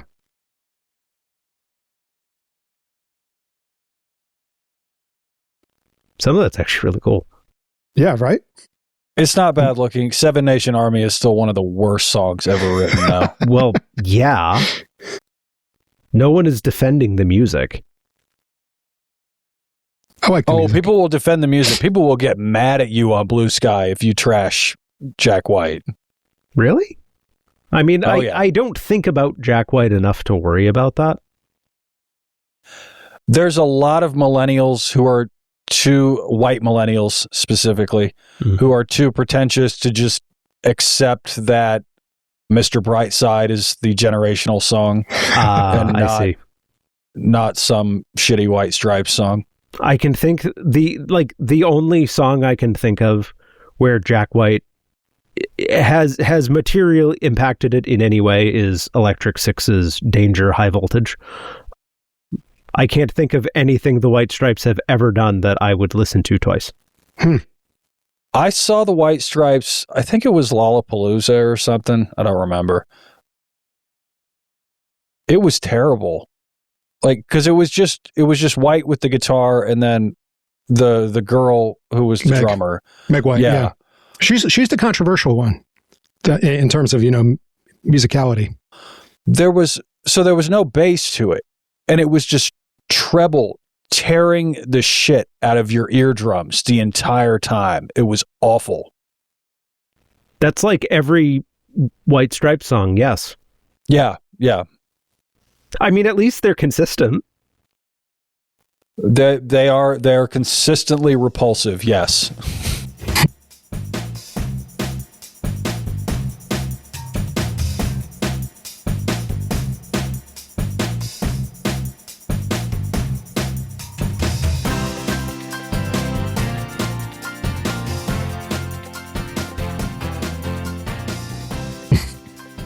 Oh, George is back. We're going to find out he is the White Stripes #1 fan. I listened to a little bit of White Stripes when I was like 13, 14. Look, we all make mistakes. And none since. So if you'd like to continue slandering the White Stripes, please don't let me stop you. I mean, we were mostly waiting for you to get back. We got here through Stephen Colbert, who retired who was fired, I guess, this week is probably a better way to talk about it. Yeah, I don't think he's done. Yeah, well, we'll see exactly what he's done or not done with, right? I mean, we know he's going to keep broadcasting from public access stations in Michigan, so... I mean, maybe this is a 50-state tour. We don't know. That would be an incredible bit if that was just like his new show. Like, yeah. He just quietly bankrolls the station and is on at 7 p.m. Love it. Love it. I think it's going to run for president. Yeah, I was going to say, it's going to be really hard for him to keep doing that when he's president. Yeah, maybe. I mean, fireside chat for the modern age. I mean, you live in Washington, D.C. Is there not a public access station? There has to be a public access station. I would hope so. Or you'll have to get a ham radio license or something. Doesn't like everywhere have a public access station? Yeah, I'm sure we have a public access station. I have never tried to watch our public access station, but I'm sure we have one. We get it. Proctor hates public goods. It's fine. Yep, we know. He's going to run for president. He's got to build up some credibility before he becomes Ossoff's press secretary. I mean, he's run for president before. We apparently have a public access channel. Maybe I should go get a show. Oh boy, please don't. I don't think the fine people of Boston deserve that. Oh no, I'm not talking about Boston. Boston's too far away. I'm talking about my local town apparently has one. Oh. I mean, it makes sense. We have a municipal cable company. I'm sure they have to have content somewhere. Yeah. Okay, but Colbert for president, like, come on, that's not going to be a thing, is it? I think it might be. I would be okay if it was. I don't. I'm somewhere between the case for Colbert for president for me, because I don't see it. Okay. Here's my argument for Colbert for president, which I will start off with a disclaimer that I would consider voting for Colbert in the primary, but I would not necessarily vote for Colbert in the primary. Mm-hmm. I think that over sort of the trajectory of my adult political life, it's become more and more important to me that the president is someone who is, for lack of a better word, a mensch. Taking aside the gender aspects of that, I think Kamala Harris is a mensch also. Decent person. But yeah, you want somebody who is fundamentally a decent person to be president. Ideally, you'd also like them to be smart and charismatic and capable of selling their ideas. I've come to believe that the actual ideas matter less because we keep electing guys, and honestly, with the exception of Trump term 2, nothing these guys are running on happens exactly the way that they're trying to make it happen. Right? Oh, don't worry. Trump isn't happening the way he said it would happen either. Fair enough. But there's been much. You could say that again. There's been much more direct implementation of some of the more out there ideas. Oh yeah, for him. Like in 2008, the big split between Clinton and Obama in the primaries was the individual mandate, right? Obama, who was against the individual mandate, won. Which Obama was completely full of shit on. He was always going to do the individual mandate. Anyway, so like, this isn't a politicians break their promises thing. This is a president specifically have their ability to implement their agenda mediated by Congress and by the courts. So you're not usually going to get what you want out of it.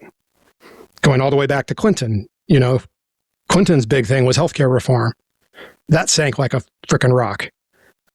We tried for Hillary care. It would have been great if it had happened, but, the Democratic Congress no-sirred it. So there you are.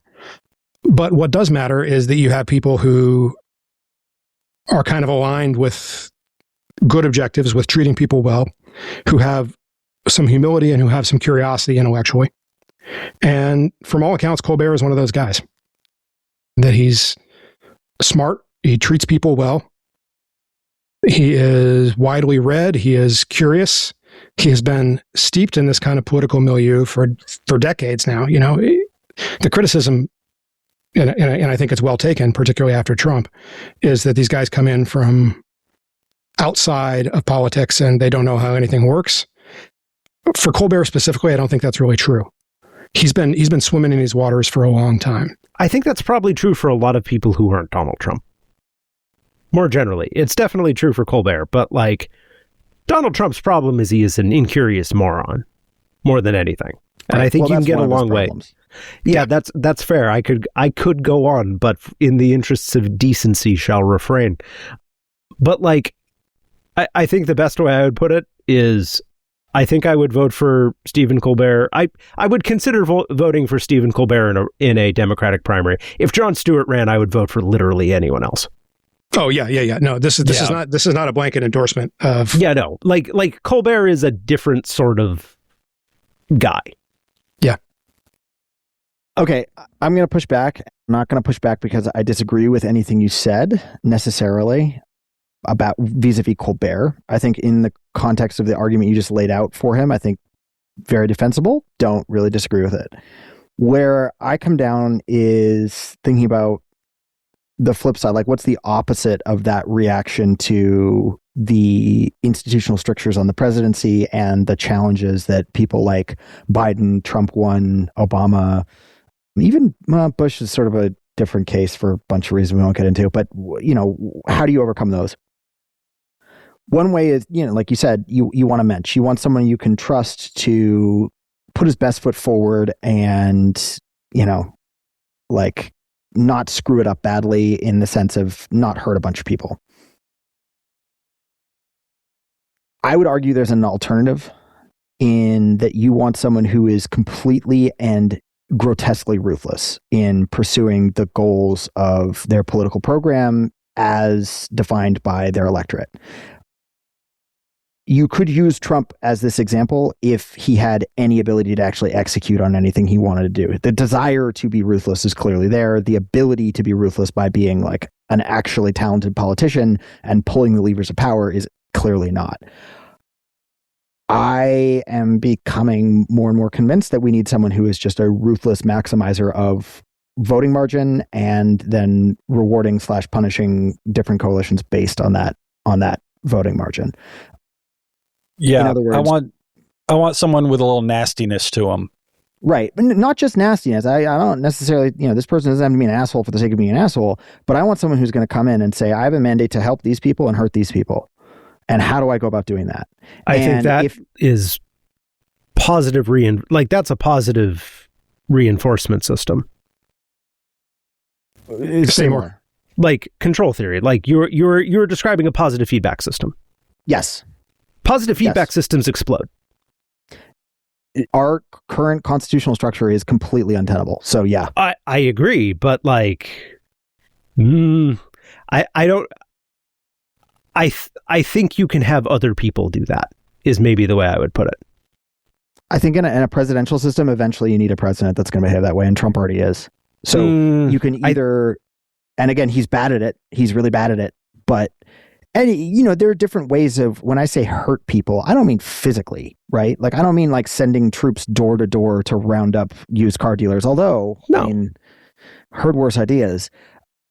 What I mean is being efficient and targeted and intentional about forwarding your political coalition at the expense of the other political coalition in terms of ways that you will win the next election, that you will win midterms, that you will deliver actual outcomes legally through legislation, through rulemaking, etc. And if this theory I'm espousing is correct, and that's the balm to the really almost collapsing constitutional structures we have, because then it becomes a two-sided fight, right? Trump is trying to do it from the right. If you have someone that comes in and tries to do it from the left and creates a real breakdown that requires a negotiated settlement, then we get to a better place, right?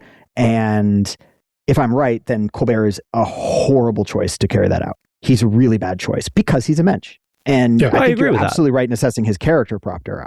I'm not convinced that that character is the one that we need to go out as opposed to further in.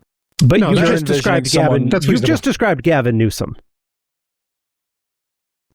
I don't think I have, but I think there's a case to be made for that. I think I've also described J.B. Pritzker. Yeah. I don't. Oh, I really don't. Oh, like, I don't. I think Pritzker is too decent of a person for the role that you are describing. You're on mute. Low tax is needed. I know. I was just signaling to you guys. I already picked the guy. People. Like my guy is a mensch, but he'll also be a ruthless bastard. Go on. How do you beat a Queenie fascist from New York? You send a woke, snarky Jew from the South. Yeah. And that's how we're going to do it. I do think that Ossoff is the synthesis of these two positions in a way that no one else is. I mean, the other person that you could argue would be AOC, and guess who's considered? Oh, dude. I think you may see an attempt to do so. I'm not sure she can pull it off. So I kind of think where we'll be in 2028, any of these people could win because they're going to be up against the divorced Chucky doll. But I think he might not be divorced at that point. Yeah. Yeah, he might be married to Charlie Kirk's widow. But I think I have some doubts about how broad an appeal AOC is really going to have. She's going to be a fundraising juggernaut and is going to have enormous earned media and is going to attract a lot of voters who Democrats have needed to attract over the past few cycles and done not such a good job attracting. I agree with that. That's not an issue, but in 2028, it may be. And I think she's going to be very formidable. Whether she actually goes whole hog, I don't know, but it certainly looks like that's the run she's making. But hey, John and Alexandria, that sounds like a great ticket to me. I was saying that in another group chat this afternoon. Many are saying it. You're hearing it more and more, folks.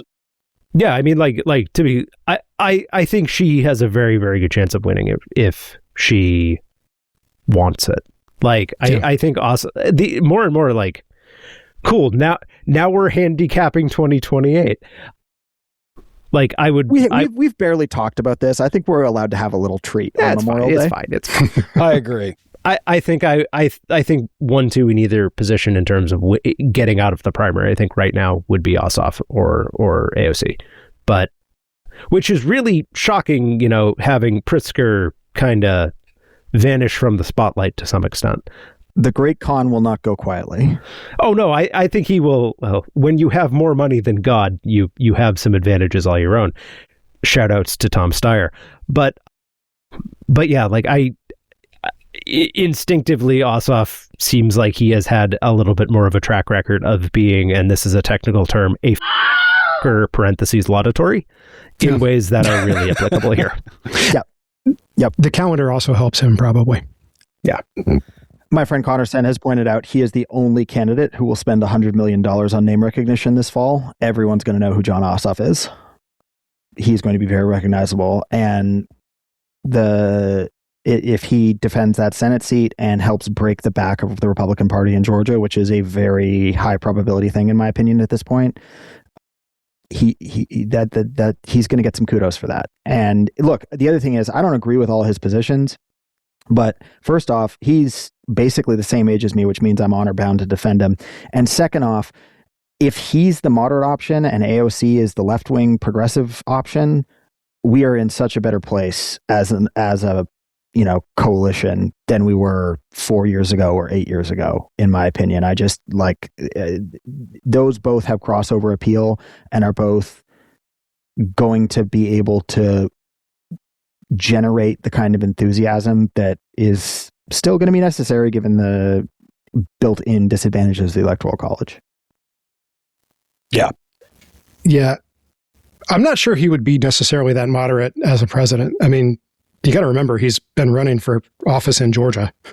It's not like he's been running. Well, no, that's part of what I mean, right? If he's the moderate option, we're in a good place. And there will be other moderate options. Mr. Shapiro over there in Pennsylvania, Newsom, of course. Ugh. Yep. But all the same. I would take Ossoff over Shapiro and Newsom every day of the week, twice on Sunday and 3 times on a Monday off. I think the big nexus that needs to resolve is Kamala Harris. That she's still leading the poll. She's going to start with considerable advantages over anybody else in the race. That doesn't necessarily mean that she'll win. She was not a good primary campaigner last time around. She dropped because she was going to lose. Disagree with that. Oh, sorry, primary campaigner. Primary campaigner. Yeah. I misheard you. No. No, I thought she did. Totally I thought agree. she did very well in 2024, but in 2020, I mean, she dropped because she wasn't drawing any votes. She could have stayed in, but she wasn't fundraising well. She won't have that problem this time around. And I sort of think of Harris and Buttigieg as a pair because, from all accounts, they have both a close personal and a close professional relationship, and also because they speak to 2 different, very important quadrants of the Democratic coalition.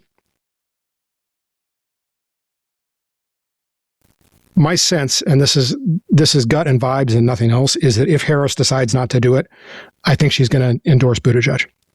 And that would be a game changer for Buttigieg, whose problem is that he can't get black people to vote for him. So one thing, cases. I think Harris is going to run. I do not think she's going to be the nominee. Another issue that comes to mind when you brought up Harris, and this should have come to mind when we were talking about AOC, is I don't know that this is true, but I do wonder if the Democratic base, wrongly, in my opinion, is going to be spooked about nominating another woman. Yeah, it's a real thing. I don't know. I don't think they should. Donors will be. I think if they're going to be spooked about nominating another woman, they're going to be more spooked about nominating the same woman than they are about another woman. Well, I mean, probably so. Like Harris has already lost a presidential election, and AOC, would be running out of the House. That's not exactly a well-trodden path, regardless of gender. Like that. Like she's very young. She looks very young, and she doesn't have any statewide electoral victories on her resume. That's not intended as a knock on AOC, who I like very much, but like there are reasons to be scared of her resume. There are reasons to be cautious about her resume, independent of her gender. I mean, to be fair, Pete has not won anything except the mayorship of a college town. Yeah, I mean that's true, but he served as a cabinet secretary.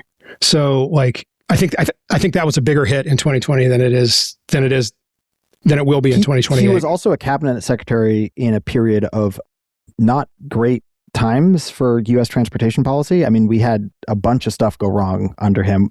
The degree to which that was his fault in any way, shape, or form is obviously up for debate. But right.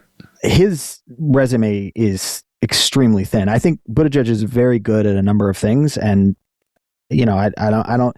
There are certainly people of my political persuasion who look at him and just recoil in horror. I wouldn't go that far, but he's got some redeeming qualities. I just like this guy is the mayor of Indianapolis. Like that. That's all he's done. No. Indianapolis would be a much more prestigious job. Yeah. Mayor of South Bend. Excuse me. I mean, that's illustrative, right? Right. Yeah. He was head domer. Yeah, and it's absolutely a fair hit that he did whatever job he did as transportation secretary. I would say that we have 2 communicators who are likely to be in the 2028 race who I think are S tier, and it's Buttigieg and it's AOC. I don't think he's that good. Downstream of that, people are worse. He's not. I He's not as definitely good. don't think Buttigieg is S tier. I think Ossoff is as good or better. Well, which is not to say that he is S tier. I would definitely put AOC as like a communicator above. Well, hold on. Let's just we've been recording for an hour and 33 minutes on this Memorial Day. We are recording Monday afternoon, so just for the record. But so we're gonna have to cut this off at some point here. Why don't we just close this out with a consensus ranking of the various candidates into S, A, B, C, D, and F tiers and go from there. And then that can close us out for this week. Because I think we should put this pen to paper at this point. We're going to talk a lot about that. We're not over the next couple years. We're not going to talk about this every week. So let's just put a marker down for right now. We can come back to it in 6 months. Breakout tier maker. Sure. Okay.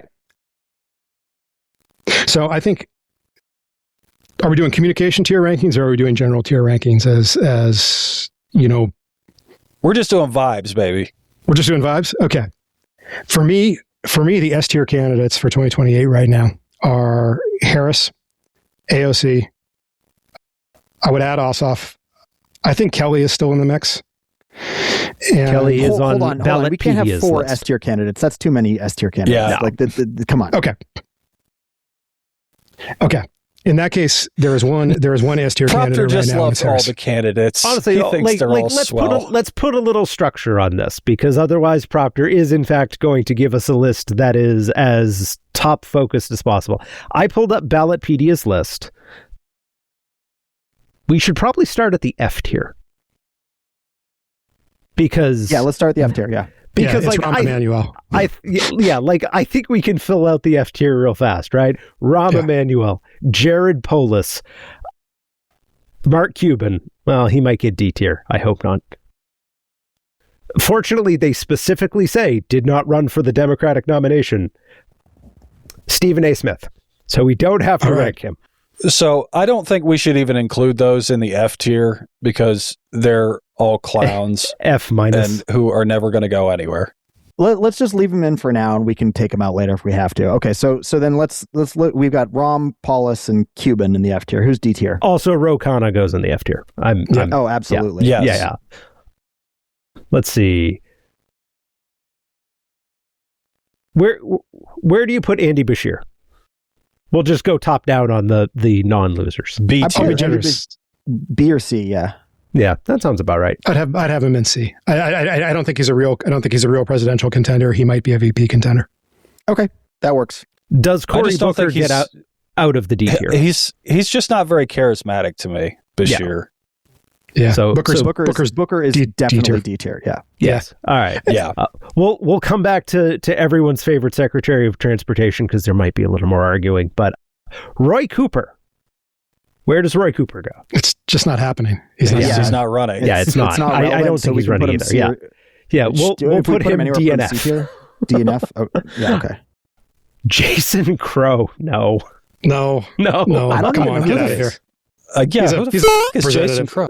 He's not a bad guy. He's just he's not going to run for president in 2028. All right, you're all going to scream at this next one.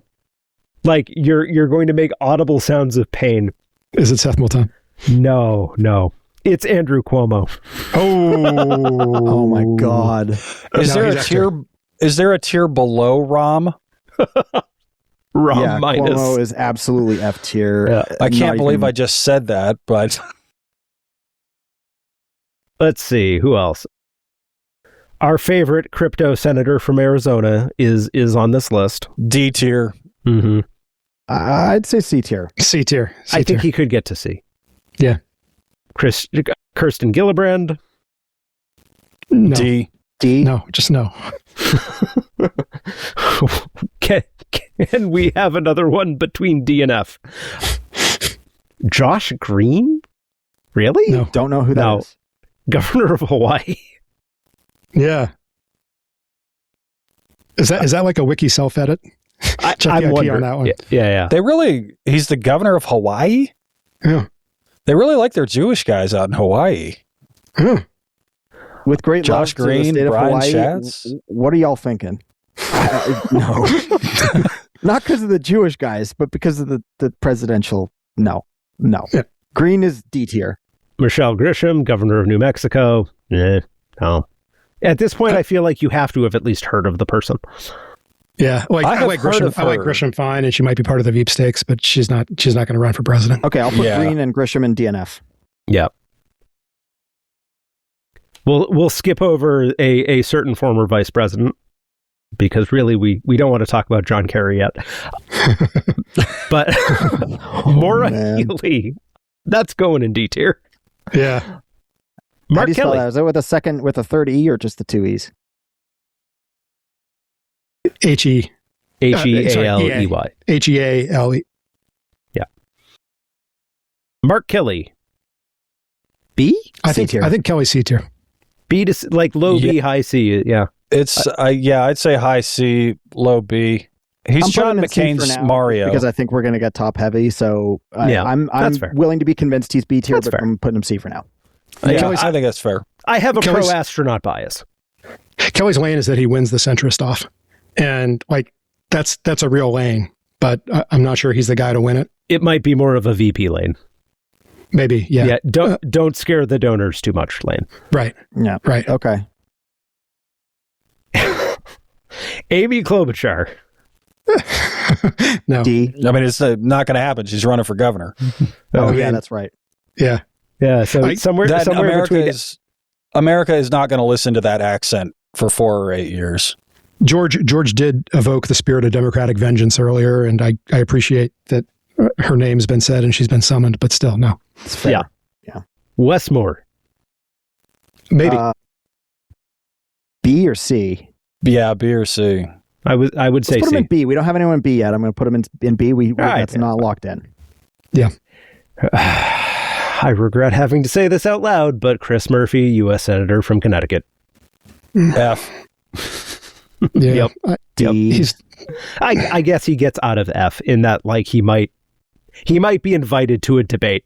Just I'll for give him context, D. just for context, F tier right now is Rahm Emanuel, Andrew Yeah, Cuomo, he ain't that bad. Jared Polis, Mark Cuban, and Ro Khanna. I'm sorry, Murphy is a cut above those guys. Yep. I don't like Chris Murphy at all, but that's... That's fair. I think Phil Murphy goes next to him. I mean, like... Or DNF, either way. This isn't... Phil Murphy's not even an also ran. Like these are guys who aren't... Yeah, That's true. Let's leave Phil Murphy out we need entirely. We need a more realistic list here. Well, we're about to get there because I've been skipping over the real ones. J.B. Pritzker. I'd say B tier. B tier feels right to me. B tier. Okay. Or, I mean, I think he's got real advantages, but you know, like being the only billionaire in the race is a huge advantage. Yeah, We took Michael Bloomberg seriously. I hate to say this, but like, look, guys, he has a tinny little voice and he's fat. Yeah, it's much less fat, but give him another year on TERS and he'll be right in there. But I think I'm fine with Pritzker as a B tier. Okay. We need him to take up smoking and hop on the GLPs. If he was breaking like 5% in polling regularly, I would move him to A, but he's not. That's fair. And I mean, like, that's fine. He's got more money than God. At such time as he decides to start spending, he'll move, and he's not spending yet.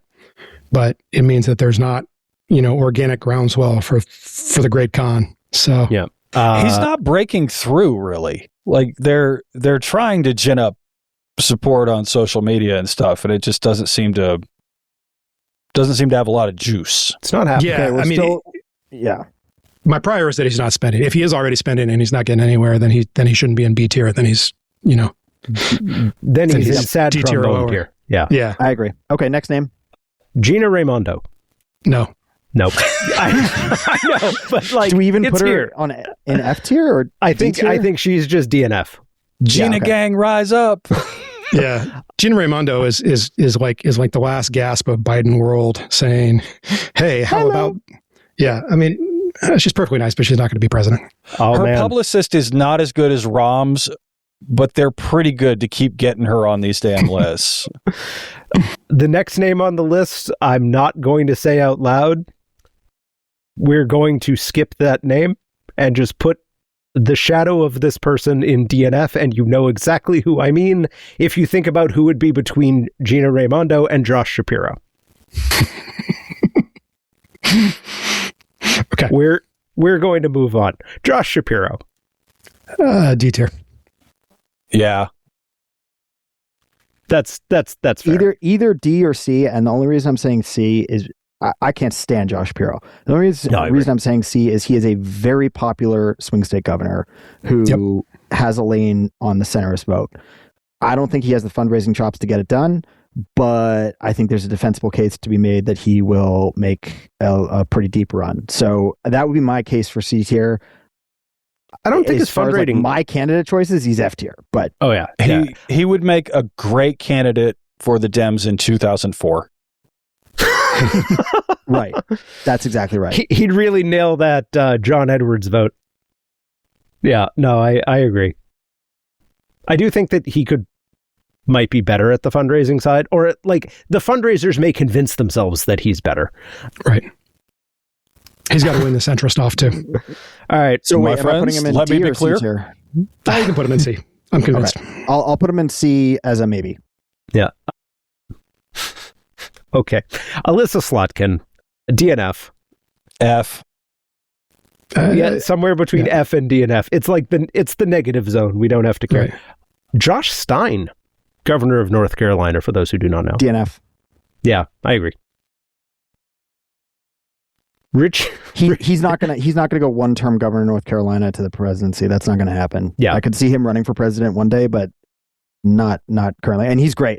Not flawless, but great. I'm a regular donor. Voted for him. No qualms about Josh Stein, but nah. He's also, Ballotpedia needs to stop getting bribed because Richie Torres is on this list. oh God. I mean, He's not F tier. He didn't fail the class. He got suspended. He got an I, from school. Like he's just yeah. incomplete. put him down there with Ro Khanna where he belongs. Yeah. Chris Van Hollen, D tier,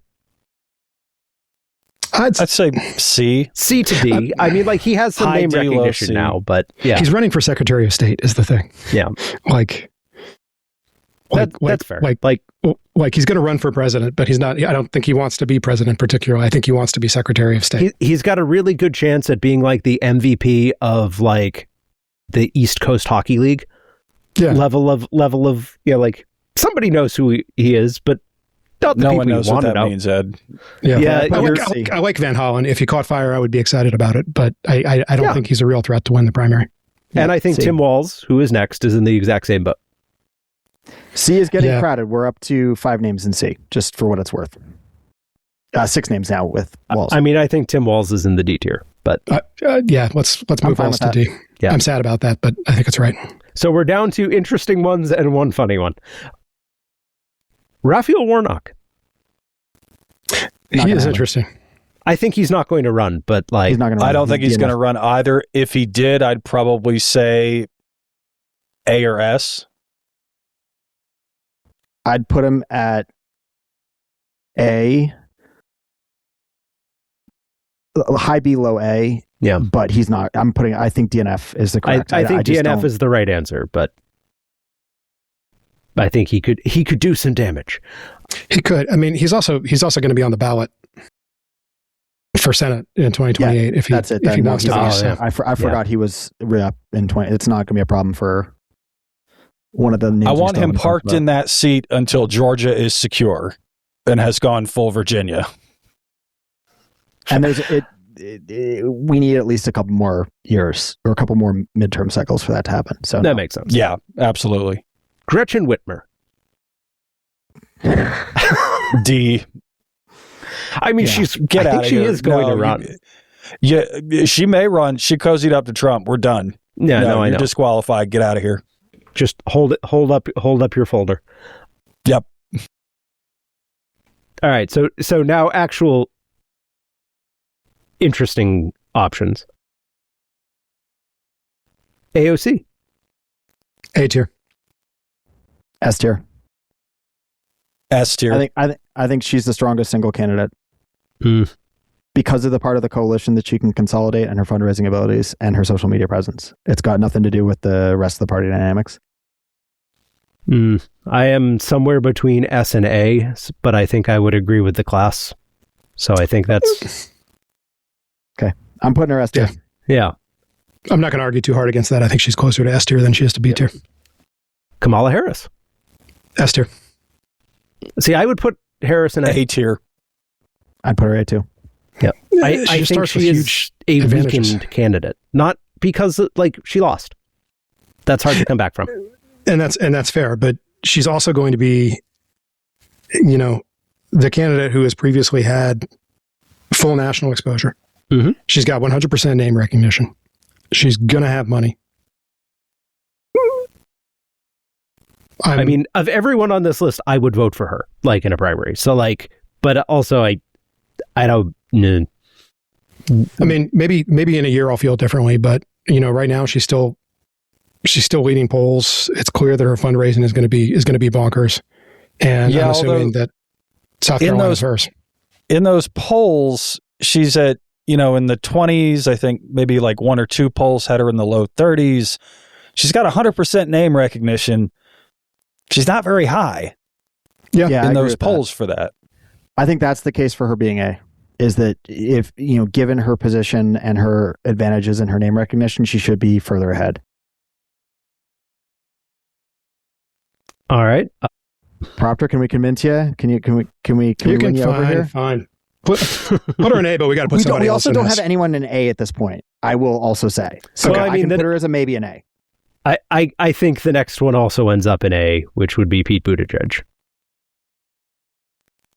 I would have had Buttigieg in B, but interesting. But I would have him in B. Yeah. Okay. Like I was kind of predicting the class a little bit more because like B is fine with me, but given how much that it feels like he would get an institutional push, I'm not always sure. So Buttigieg's deal is that he's an elite retail politician, and if he wants to go camp his ass in South Carolina for 6 months, then my guess is he won't move numbers. If he can't, then he's dead in the water. But like doing that gets you another cabinet position. Yeah. And that is where he needs to camp his ass if he's going to pull this off. Yep. He needs to camp his ass and he needs to win it. He can't show well. He needs to win South Carolina. Yeah. Yep. Yep. B tier. Makes sense. Okay. Next name. So the last big name on the list, John Fetterman. He's on the list. No. Where's that button I had for Ed's rocket eject seat? I have one in here somewhere. No, the last one is a different John Ossoff. S. I believe S. Yeah. I would hear an argument for A, but I think he's S. I'm not making an argument for A. That guy is... I think like if there was an S plus, it would be him. I think he's gotten a lot better as a politician since we saw him run in that special election in Gwinnett County back in, 2017 or 2018? Yeah. He's got the stump speech is coming along. The comedic timing is pretty good. Yeah. His Obama voice is not as cartoonish as Josh Shapiro's. So there's some real promise there. Yeah. And we know for a fact that that's a white man black folks like to vote for. So, yes. Which I think... Although not in the same numbers as Raphael Warnock. No, but I mean, look, you don't get elected in Georgia unless you pull votes from the black community. It's just that simple. Like, yeah.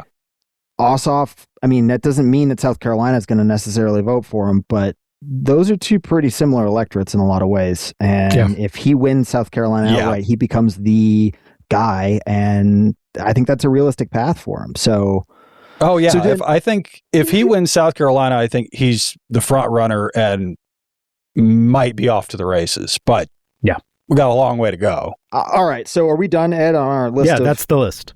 So I am very happy putting Harris in the A tier then. So we'll start from the bottom up here. Oh, wait, we finished. We missed one. Who? We missed our sentient ham with Mitt Romney's hair out in California. We missed Gavin Newsom. I was hoping you wouldn't notice. I put him in A tier. I unfortunately would put him in A tier as well. I think strong case to be made for B, but I think A tier is reasonable. I think I would have him in B.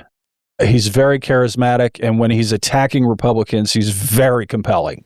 Yeah, like that's a really powerful thing. Like, I don't believe that any of these people hate Republicans as much as Gavin Newsom hates Republicans. Yeah, I think his comms people and policy people have done him a real disservice by, having him go on these stupid ass right-wing podcasts. Or having a stupid right-wing ass podcast. Right, and throwing trans folks under the bus and stuff, which I don't think the Democratic base is going to be in much of a mood for come 2028. No. It's almost like, you know how Pete, one thing that I do like about Pete is that, he'll go to like red areas or he'll go on Fox and, go into the lion's den kind of thing. Gavin Newsom is like that, but with a traumatic brain injury. It's also just impossible to imagine Gavin Newsom going into a church outside of Columbia, South Carolina and asking for folks' votes. Well, yeah, because he'd be struck down upon touching the door. And if you can't do that, if a candidate can't do that in South Carolina, good luck. All right, so we're done then. Yeah. Why did you have to remind us about Gavin Newsom? We're starting from the bottom up. So the DNF camp, and we left a few people out of this out of laziness, but we've got 8 Contempt. names. We've got Cooper Green, so Roy Cooper, governor of North Carolina, former governor of North Carolina, soon to be senator of North Carolina. Green, that's the governor of Hawaii. Grisham, governor of New Mexico. Amy Klobuchar, Gina Raimondo, Elizabeth Slotkin, Josh Stein, current governor of North Carolina. Slotkin's Michigan, or running for governor of Michigan. And then Raphael Warnock. Do we not think Slotkin is going to run? I don't think she'll run if she's only been 2 years in the Michigan I don't think she'll run. Seat. Yeah. Okay, so that takes. And us I don't to think she gets to like the first primary if she does. Oh no, I definitely don't think she gets that. And so that takes us to the absolute jokers in F tier, and really, I mean, these are guys who will run, but oh buddy, and that includes Rahm Emanuel, Jared Polis, Mark Cuban, Ro Khanna, Andrew Cuomo, and Richie Torres of the Bronx. I really want to see Jared Polis run after like the last 6 months because the internet is not going to forget this. No, I really hope he has a good Secret Service detail if he does run, because man, people pissed at that dude. Okay, I want to see people clowning on Andrew Cuomo on the debate stage. Andrew Cuomo's not going to run. Come on. Yeah, he should be in DNF, but he really should be in DNF. But you know what? Screw that guy. He's in F tier because he sucks. Okay, D tier. Cory Booker, Kristen Gillibrand, Healy, Murphy, Walls, and Whitmer. Some of these are decent folks. No one in this tier has a prayer, in my opinion. No, they don't have a prayer. I kind of think I would put Booker in C rather than D, but I don't really object to D. he is at the top of D tier. Yep. Yeah. Next up, we have C tier. We have Kentucky Governor Andy Beshear. We've got Ruben Gallego from Arizona. We've got Mark Kelly, also from Arizona. We've got Josh Shapiro, the current governor of Pennsylvania. And we've got Chris Van Hollen, senator of Maryland. Okay.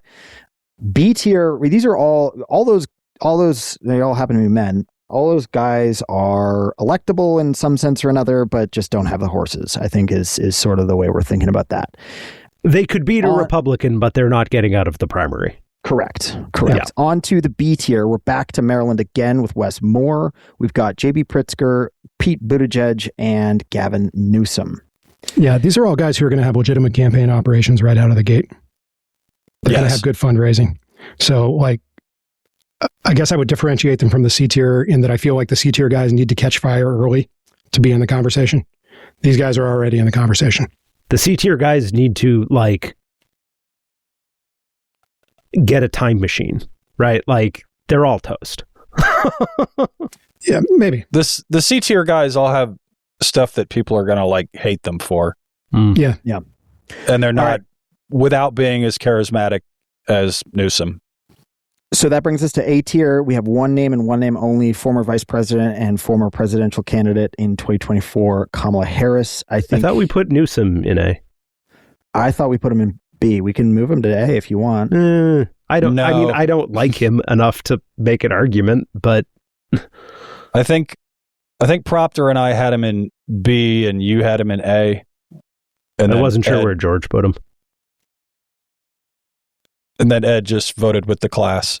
I feel like squeezing around on the AB border is the appropriate place for Newsom. Yeah, I mean, I think George had to go check his meat. Oh, nope. No, he's back. All right, we're good. Sorry. All right. So where did you put Newsom? I have him in B tier. Okay, so then that would be 3B. So yes, okay. I apologize for the digression. Okay, so Harris in A tier, and then your top 2 contenders, S tier candidates for very different reasons, but both millennials, both under the age of 40, if I'm remembering correctly. AOC and John Ossoff. I'm pretty sure he's like 39. Oh, dang. He's my age. Yeah. Well, he's like 6 months older than me, but yeah. Skipping that's Gen weird. X entirely in the arc of presidents would be wonderful. Correct. I think we can all get behind that. It's the right thing to do. Is Kamala not Gen X? She didn't win. Well, she's not. I'm saying if one of the 2 S tier candidates win, hypothetically. Oh, yeah. Yep. All right. That is it for this week on Normal Men. If you liked it's 2 hours pre-edit. We'll see how far down we cram it. If you like our 2-hour podcast talking about all the great and the good and the terrible and the funny things in the world, give us a Iran rating. also happened. Yeah. Terrible. Still great, there. Who knows? Yeah. Continue. Days continue to pass. Give us a rating, give us a review, share with your friends, share with your coworkers, share with Ed's coworkers, share with, whatever floats your boat. Hi, guys. Until next time, for Normal Men on the North Shore of Lake Norman, North Carolina, I'm George. In DC, I'm Proctor. In outer Georgia, I am low-tax speedrun enjoyer. And in Boston, I'm Ed. Stay normal, y'all. All right. Good job, everybody.